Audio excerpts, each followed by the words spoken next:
हाँ मित्रों, कुलदीप भगत online classes में पुनः स्वागत है। आज का अपना जो टॉपिक है बड़ा ही इम्पोर्टेंट टॉपिक है। इसके अंदर अपन देखेंगे भारत के अंदर संवैधानिक विकास। भारतीय संवैधानिक विकास है, इसके संदर्भ में देखेंगे।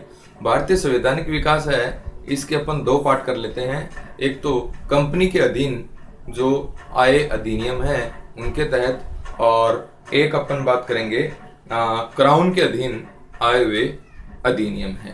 तो देखिए, कंपनी के अधीन और क्राउन के अधीन यानी ब्रिटिश शासन, ब्रिटिश शासक के अधीन आए जो अधिनियम थे उनके बारे में बातें करेंगे। और यहाँ पर जो ब्रिटिश ईस्ट इंडिया कंपनी है इसके तहत जो प्रमुख प्रमुख अधिनियमों की चर्चा है उनके बारे में बात करेंगे। तो पहले अपन बात कर लेते हैं किनके अधीन, जो कंपनी के अधीन भारत के अंदर आए हुए अधिनियम। देखिए, कंपनी के तहत बात करेंगे अपन अधिनियमों की। तो देखिए, पहले तो कंपनी के तहत अपन बात कर लेते हैं। कंपनी के अधीन कुछ अधिनियम है, ये आप देखिए। सबसे पहले बात करेंगे रेगुलेटिंग एक्ट।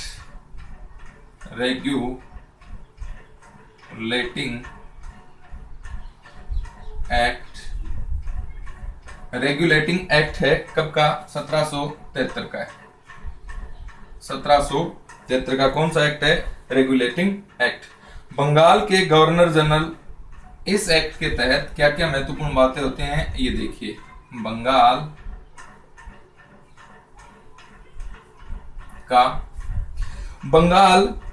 का गवर्नर का पद नाम है, बंगाल के गवर्नर का पद नाम यहां पर क्या कर दिया गया था? गवर्नर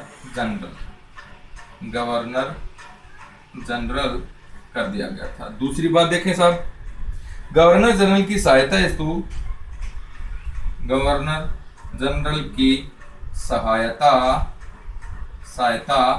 हेतु कार्यकारिणी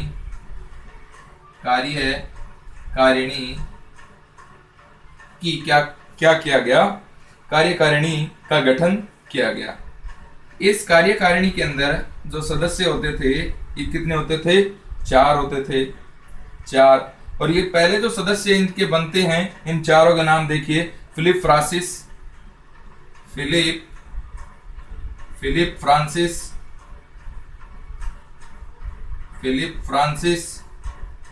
दूसरा जो है ये है क्लेवरिंग।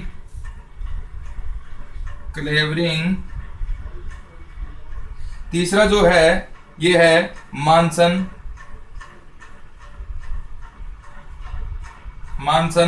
और चौथा जो है ये है बोरवेल। ये 4 व्यक्ति थे गवर्नर जनरल की कार्यकारिणी के सदस्य। और गवर्नर जनरल जो था, गवर्नर जनरल ये कौन बनता है? Warren Hastings. बंगाल का पहला गवर्नर जनरल कौन बनता है? Warren Hastings. 1774 में कलकत्ता के अंदर उच्च न्यायालय का गठन हुआ। हाई कोर्ट का क्या हुआ? गठन। उच्च न्यायालय का गठन हुआ, जिसे एपेक्स न्यायालय के नाम से भी जानते हैं। एपेक्स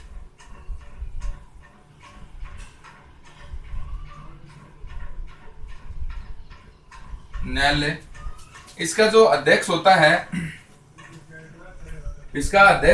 है, ये एंजिला एम्पे होता है। उच्च न्यायालय का अध्यक्ष होता है एंजिला एम्पे होता है। अन्य जो न्यायाधीश होते हैं,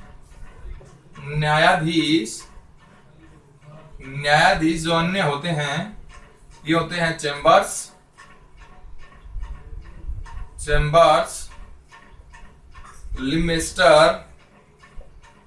लिमेस्टर और हाइड, ये अन्य क्या होते हैं साहब, न्यायाधीश होते हैं। दूसरा जो अधिनियम है इंपॉर्टेंट, इसके अपन बात करें, संशोधनात्मक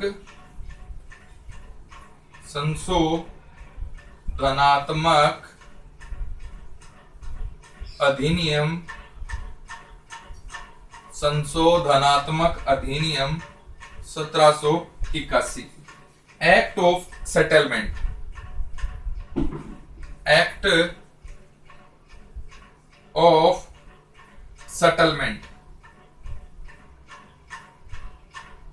एक्ट ऑफ सेटलमेंट भी इसे कहा जाता है।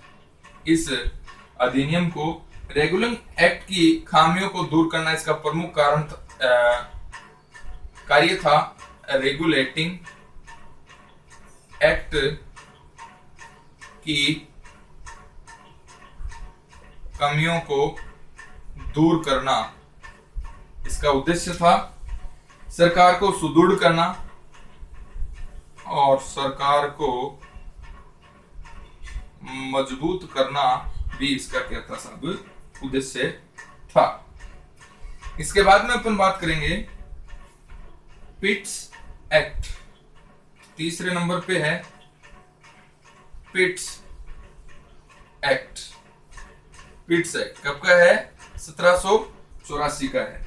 इसमें देखिए गवर्नर जनरल की काउंसिल के सदस्य, काउंसिल के सदस्यों की जो संख्या है यह 3 करी गई। ब्रिटेन का पीएम कौन था, पिट्स। इसके कारण पिट्स यह अधिनियम नाम रखा गया। बंगाल का गवर्नर जनरल जो है ये वारेन हेस्टिंग्स था। वारेन हेस्टिंग्स था। द्वैध शासन की क्या हो गई, शुरुआत हुई। द्वैध शासन की शुरुआत हुई। द्वैध शासन की शुरुआत देखिए किस प्रकार से द्वैध शासन की शुरुआत अपन करेंगे। यहां पर पहले इसको एक बार समझते हैं। देखिए रेगुलेटिंग एक्ट है, इसकी अपन बात करें तो पहले तो देखें कंपनी के अधीन जो अधिनियम बने हैं उनकी अपन बात करें। इसके बाद में ब्रिटिश शासन के अधीन जो अधिनियम बनेंगे उनकी अपन बात करेंगे। रेगुलेटिंग एक्ट 1773 का है। इंपोर्टेंट क्वेश्चन है अपने आप में यही। बंगाल का गवर्नर का पद नाम क्या कर दिया गया साहब, गवर्नर जनरल कर दिया गया। गवर्नर जनरल की सहायता हेतु एक कार्यकारिणी गठित की जाएगी, ये बात थी और गठित की गई, जिसके अंदर 4 सदस्य थे। जो पहले व्यक्ति कौन कौन है, इंपोर्टेंट बात है ये ध्यान में रखना है। फिलिप फ्रांसिस, कौन था, फिलिप फ्रांसिस। दूसरे नंबर पे क्लेवरिंग, कौन था, क्लेवरिंग। तीसरे नंबर पे कौन है, मानसेन, कौन था, मानसेन। चौथे नंबर पे कौन है, बोरवेल, कौन है, बोरवेल। तो ये अपने को ध्यान में रखना है। गवर्नर जनरल जो बनते हैं वो कौन बनते हैं, वारेन हेस्टिंग्स। यानी बंगाल का पहला जो गवर्नर जनरल था वो वारेन हेस्टिंग्स था। 1774 के अंदर कलकत्ता के अंदर उच्च न्यायालय का गठन किया गया। एक तरह से सर्वोच्च न्यायालय की तरह काम करता था, जिसे एपेक्स न्यायालय भी कहा गया। इसका जो अध्यक्ष था सर्वोच्च न्यायालय का, ये कौन था, एंजेला एम्पे। अन्य जो 3 अध्यक्ष न्यायाधीश जो थे, न्यायाधीश, ये कौन कौन थे, चेम्बर्स, लिमेस्टर और हाइड। तीनों के नाम ध्यान में रखने हैं आपको। दूसरा जो अधिनियम आया, इस अधिनियम का नाम है संशोधनात्मक अधिनियम 1781। इस अधिनियम को एक्ट ऑफ सेटलमेंट भी कहा जाता है। यह रेगुलेटिंग की कमियों को दूर करने के लिए इस अधिनियम को लाया गया और इस अधिनियम का उद्देश्य था सरकार को मजबूत करना। पिट्स एक्ट है, ये कब का है साहब? 1784 का इंपोर्टेंट एक्ट है। गवर्नर जनरल की काउंसिल के सदस्यों की संख्या कितनी कर दी गई? 3 कर दी गई। ब्रिटेन का प्रधानमंत्री था पिट्स, इसी के नाम पे ये पिट्स एक्ट पारित हुआ। बंगाल का गवर्नर इस समय वारेन हेस्टिंग्स था और इस समय यानी पिट्स एक्ट के द्वारा बंगाल के अंदर द्वैध शासन की क्या करी गई? शुरुआत करी गई। कौन से शासन की शुरुआत? द्वैध शासन की शुरुआत। पिट्स इंडिया एक्ट के अंदर और देखिए, पिट्स जो एक्ट है इसके अंदर और प्रमुख बातें हैं, ये और अपन देखते हैं। पिट्स एक्ट के अंदर देखिए साहब, पिट्स एक्ट, पिट्स एक्ट की बात अपन कर रहे हैं।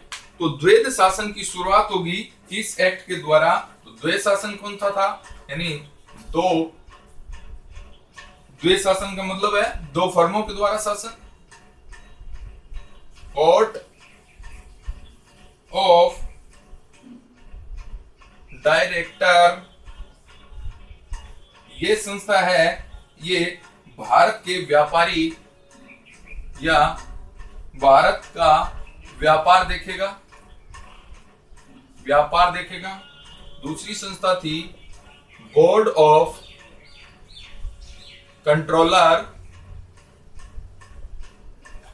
बोर्ड ऑफ कंट्रोलर है, यह है भारत के राजनीतिक मामले है, यह देखेगा। इंपॉर्टेंट बात है, दोनों को ध्यान में रखना है। इस प्रकार का द्वैध शासन 1784 में लागू होता है पिट्स इंडिया एक्ट के द्वारा तथा यह 1858 तक चलता है। 1858 तक चलता है, ये 1858 में इसको समाप्त कर दिया जाता है। नेक्स्ट है प्रथम बार कंपनी के भारतीय प्रदेशों को अंग्रेजी राज्य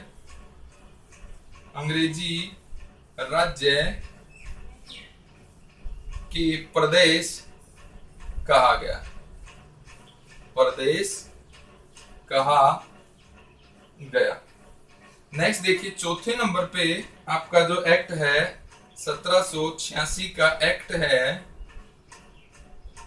और इस एक्ट के द्वारा गवर्नर जनरल को वीटो पावर दिया गया, वीटो पावर दिया गया इस एक्ट के द्वारा। नेक्स्ट देखेंगे तो आपका है 5वें नंबर पे चार्टर अधिनियम 1813। इसके तहत कंपनी को व्यापार का एकाधिकार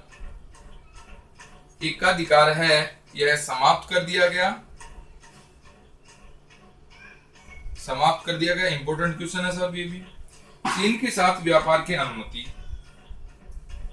चीन के साथ व्यापार की अनुमति दी गई किस मामले में? चाय व चीनी के मामले में, चाय और चीनी के मामले में व्यापार की क्या दी गई थी? छूट दी गई थी। भारतीयों की शिक्षा साहित्य के अनुसार एवं पुनरुत्थान के लिए 1 लाख रुपए खर्च का प्रावधान। बहुत अच्छी बात है। इस अधिनियम के तहत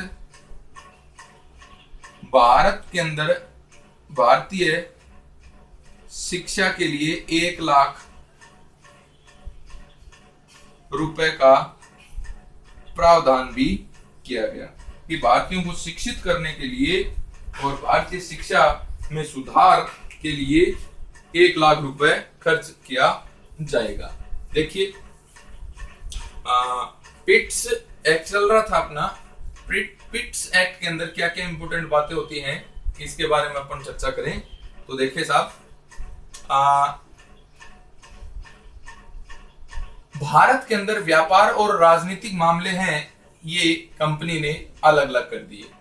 जैसे बात करें कोर्ट ऑफ डायरेक्टर है, ये तो भारत के अंदर क्या देखेगा, व्यापार देखेगा। बोर्ड ऑफ कंट्रोलर है, ये क्या देखेगा, भारत के अंदर राजनीति मामले हैं, ये देखेगा। तो ये इस प्रकार से क्या हो गया, ब्रिटेन भारत के अंदर या कंपनी पहले व्यापार ही करती थी, उसके बाद में कंपनी जो है इसने धीरे धीरे राजनीति के अंदर भी दखल देना शुरू कर दिया। तो इस प्रकार कंपनी के पास में राजनीतिक व्यापार दोनों आ गए और कंपनी ने इस कार्य क्षेत्र को अलग अलग बांट दिया। व्यापार कौन देखेगा, भारत के अंदर कोर्ट ऑफ डायरेक्टर देखेगा और बोर्ड ऑफ कंट्रोलर है, ये क्या देखेगा, राजनीतिक मामले देखेगा। अब देखिए 1784 के अंदर द्वैध शासन लागू होता है, इनके तहत द्वैध शासन लागू होता है, बोर्ड ऑफ डायरेक्टर और बोर्ड ऑफ कंट्रोलर के तहत लागू होता है और 1858 तक चलता है, नहीं 1858 में समाप्त हो जाता है। प्रथम बार पिट्स इंडिया एक्ट के द्वारा भारतीय कंपनी के भारतीय प्रदेशों को अंग्रेजी राज्य के प्रदेश कहा गया। किसके प्रदेश कहा गया, अंग्रेजी राज्य के प्रदेश कहा गया। 1784 का एक्ट है, इस एक्ट के द्वारा गवर्नर जनरल को कौन सा पावर दिया गया, वीटो पावर दिया गया। इंपोर्टेंट क्वेश्चन है। चार्टर अधिनियम 1813 का अधिनियम है, ये अधिनियम भी इंपोर्टेंट अधिनियम है, इसकी तमाम बातें इंपोर्टेंट हैं, देखना।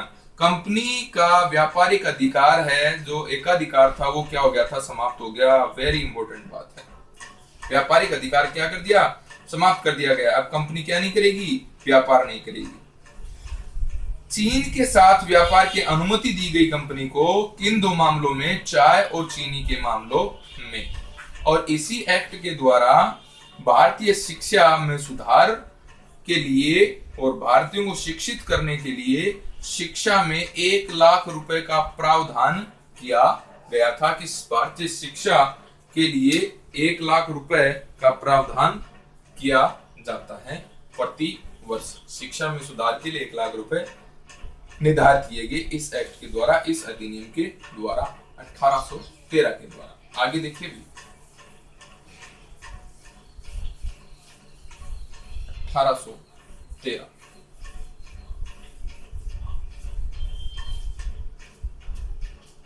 आगे देखेंगे अपन। आपका है 1833 का चार्टर अधिनियम, छठे नंबर का है 1833 का चार्टर अधिनियम। इसमें देखिए आप क्या इंपोर्टेंट बातें होंगी। कंपनी के व्यापार पर पूर्णतः प्रतिबंध, कंपनी के व्यापार पर प्रतिबंध लगा दिया। ठीक है साहब, आगे देखिए। अब कंपनी का कार्य ब्रिटिश सरकार की ओर से, कंपनी का जो कार्य था यह ब्रिटिश सरकार की ओर से भारत का प्रशासन चलाना था। बंगाल का जो गवर्नर जनरल था वह भारत का गवर्नर जनरल समझा जाएगा। गवर्नर जनरल की काउंसिल के अंदर, गवर्नर जनरल की काउंसिल में, गवर्नर जनरल की काउंसिल में चौथा सदस्य, पहले 3 सदस्य थे, जो चौथा सदस्य है यह विधि सदस्य होगा। कौन सा सदस्य है, विधि सदस्य होगा। ये बात कहेगी साहब। इसके बाद में अपन बात करें, चौथा जो विधि सदस्य था, चौथा जो विधि सदस्य था, ये मैकाले को बनाया गया। किसको बनाया गया साहब, मैकाले को बनाया गया। नेक्स्ट दास व सती प्रथा है, सती प्रथा का अंत किया गया। नेक्स्ट है योग्यता के आधार पर सरकारी नियुक्ति, योग्यता के आधार पर सरकारी नियुक्ति, ये बात भी आप क्या रखेंगे साहब, ध्यान और रखेंगे। इसके बाद में है 1853 का चार्टर एक्ट। 1853 का चार्टर एक्ट भारत में संसदीय प्रणाली आरंभ हो गई। संसदीय प्रणाली आरंभ हो गई। नेक्स्ट है सरकारी सेवाओं में नियुक्तियां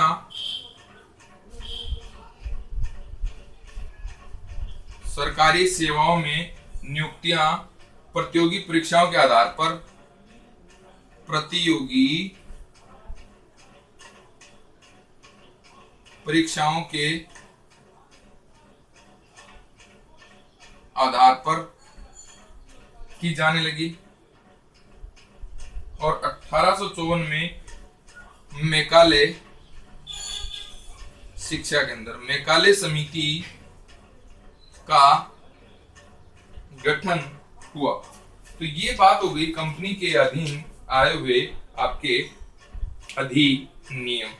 कंपनी के अधीन आए हुए अधिनियमों के ऊपर क्या कर लिए साहब, चर्चा कर लिए। एक बार देखिए 1833 का चार्टर अधिनियम कंपनी का जो व्यापार है इसके ऊपर पूर्णतः प्रतिबंध लगा दिया गया। अब कंपनी का कार्य जो था ब्रिटिश सरकार की तरफ से भारत का प्रशासन देखना था। बंगाल का गवर्नर जनरल है, इसी को ही भारत का गवर्नर जनरल समझा जाने लगा। गवर्नर जनरल की काउंसिल में पहले 3 सदस्य थे, अब चौथा सदस्य जोड़ दिया। और चौथा सदस्य कौन सा होगा, विधि सदस्य होगा। और विधि सदस्य किसे बनाया गया, मेकाले को बनाया गया। इसी अधिनियम के तहत दास व सती प्रथा का अंत कर दिया गया और योग्यता के आधार पर सरकारी नियुक्तियां दी जाने लगी। ये जो कदम उठाया गया कौन से अधिनियम के तहत, 1833 के अधिनियम के तहत। 7वां अधिनियम देखिए 1853 का चार्टर एक्ट। भारत के अंदर संसदीय प्रणाली की शुरुआत हो गई। इंपॉर्टेंट बात है, सरकारी सेवाओं में नियुक्तियां हैं, ये कैसे होंगी, प्रतियोगी परीक्षाओं के आधार पर। किसके आधार पर, परीक्षाओं के आधार पर होगी, प्रतियोगी परीक्षाओं के आधार पर। ये विधान किया गया चार्टर एक्ट 1853 में। 1854 में मेकाले समिति का क्या हुआ था साहब, गठन हुआ था। तो मित्रों ये बातें हुई भारत के अंदर कंपनी के अधीन आए हुए प्रमुख एक्ट, कानून या अधिनियम। इसके बाद में अपन क्राउन के अधीन जो एक्ट, कानून, अधिनियम आएंगे उनकी चर्चा करेंगे। तो देखिए इसके अंदर कंपनी के अधीन अपन ने देखा रेगुलेटिंग एक्ट 1773, संशोधन अधिनियम 1781, पिट्स एक्ट है 1784, इसके बाद में 1786 का एक्ट देखा, इसके बाद में चार्टर अधिनियम 1813 देखा, इसके बाद में चार्टर अधिनियम 1833 देखा, इसके बाद में चार्टर अधिनियम 1853 देखा। ये जो प्रमुख बातें जो थी ये कौन सी किसके तहत है साहब, कंपनी के अधीन लाए गए कानूनों के संदर्भ में बात थी। आने वाली क्लास में अपन बात करेंगे क्राउन के अधीन आए हुए कानून। धन्यवाद।